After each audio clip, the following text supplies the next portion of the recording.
في سفر بيكون من غير شنطة، بيبدأ وانت واقف مكانك وكل اللي بيتغير جواك.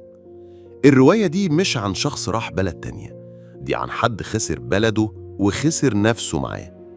اسم الرواية حين رحلت، للكاتبة مها حسن. اللي جاي مش قصة وخلاص، ده إحساس هتحسه كأنك عايشه دلوقتي. أنا مالك، ودي رحلة شتات وانكسار في بوك بايتس بالعربي. البطلة بنت سورية، كان عندها بيت وأم وذكريات بتفاصيل صغيرة. ريحة القهوة من الشباك، صوت الجيران، كراكيب المطبخ، كل ده راح. ما كانش عندها رفاهية الوداع، ما كانتش مستعدة تمشي، بس الحرب ما استأذنتش، اضطرت تهرب. بس وهي بتهرب نسيت تاخد معاها حتة منها.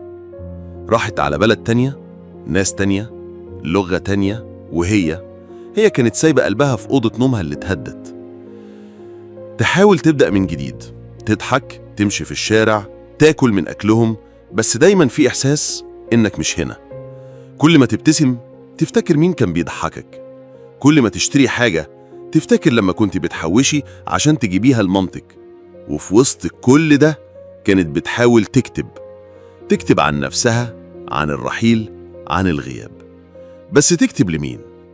لأمها اللي ماتت قبل ما تشوف بنتها في المنفى، ولا لنفسها القديمة اللي ما عادش فاضل منها غير صور مشوشة في دماغها؟ الرواية مش بتقدم إجابات، بس بتطرح سؤال صعب: إزاي نكمل من غير اللي كنا مستندين عليه؟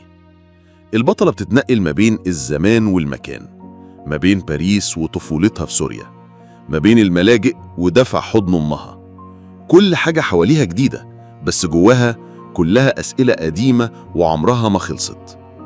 حين رحلت مش رواية عن الهروب، دي رواية عن الفقد، عن الشجن اللي ملوش صوت عالي بس بيزن جوه القلب طول الوقت.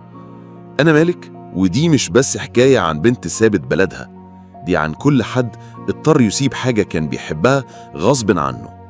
بنقفل كتاب بس بنفتح فكرة في بوك بايتس بالعربي. سلام.